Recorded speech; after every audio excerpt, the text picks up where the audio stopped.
దేవునికి మహిమ కలుగుతుందాక. హల్లెలూయా. అందుకే 1 పేతురు 3వ అధ్యాయం 1వ వచనంలో దేవాది దేవుడు ఒక మాట చెప్తుంది. ఏంటి అంటే, మనకు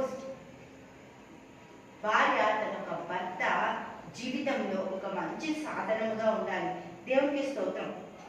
ఆ భార్య తన భర్తకి కావలసిన దాని విధముగా, హల్లెలూయా, దేవునికి స్తోత్రం, కావలసిన విధముగా మలుచుకోవడానికి ఒక సాధనం ఏంటి అంటే, మొదటి పేతురు 3వ అధ్యాయము 1వ వచనం చూద్దాం ఒకసారి.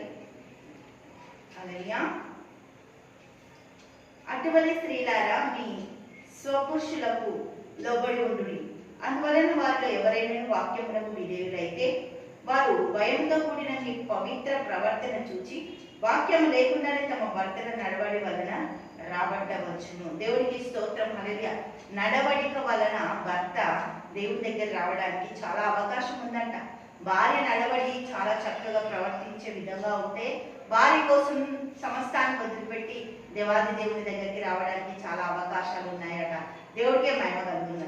ఈరోజు దేవుడు ఎంత గొప్ప కార్యాలతో, ఎంత గొప్ప మాటలతో, ఎంత గొప్ప విజయాలతో మనతో మాట్లాడుతున్న ప్రతి మాట ఆయనదే. దేవుడికి మహిమ కలుగుతుందాక. దృశ్యలా తన ప్రవర్తనని చూపించి భర్తని మార్చుకొని దేవుడి దగ్గరికి రావాల్సిన తన జీవితాన్ని నాశనం చేసుకుంది కదా. దేవుడికి మహిమ కలుగుతుందాక. హల్లెలూయా. ఈ యొక్క ఏమోసు రాజు, ఆమె భర్త ఏమోసు రాజు, ఒక ప్రాంతానికి చెందిన రాజు. ఆ రాజుని వదిలిపెట్టేసి ఈ యొక్క ఫెలెక్స్ పట్టేస్తుంది. ఫెలెక్స్ వలలో పడిపోయింది. ఎందుకు? అందము, సౌందర్యము. నేను ఏమన్నా చేయొచ్చు అనుకుంది, కానీ అందము, సౌందర్యము ఏమీ చేయలేము. దేవునికి మహిమ కలుగుతుందాక. హల్లెలూయా.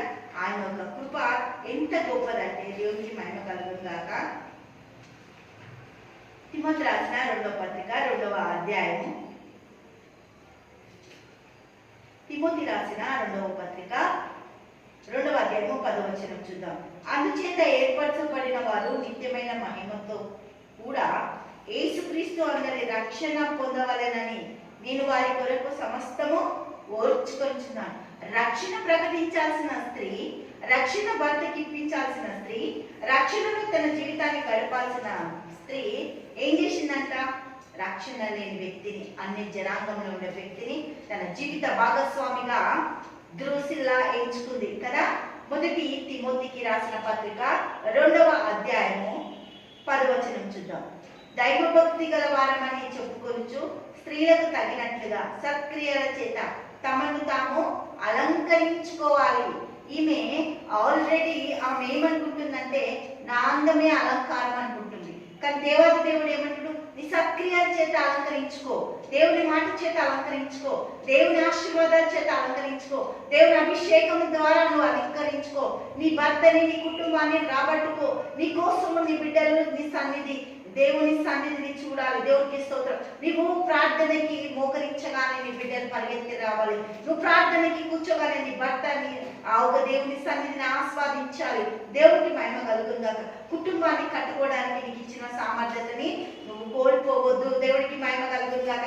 దృశ్యలా కుటుంబ వ్యవస్థని రద్దుపరుచుకుంది, తన జీవితాన్ని నాశనం చేసుకుంది, దేవుని యొక్క సహకారాన్ని పోగొట్టుకుంది.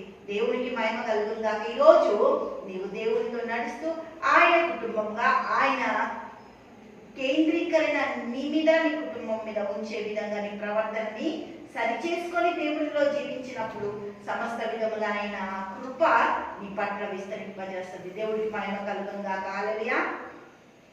తండ్రి యేసానికి స్తోత్రం. గొప్ప ఆశ్చర్యకార్యాలు చేస్తుంది తండ్రి. బిడ్డలు దేవుని సాక్షించుకో, చూపించు, గొప్ప ధన్యత దయచేని మాయమతని ఆశ్చర్యకరమైన వెలుగులోని బిడ్డలు ప్రకాశించిన గాక.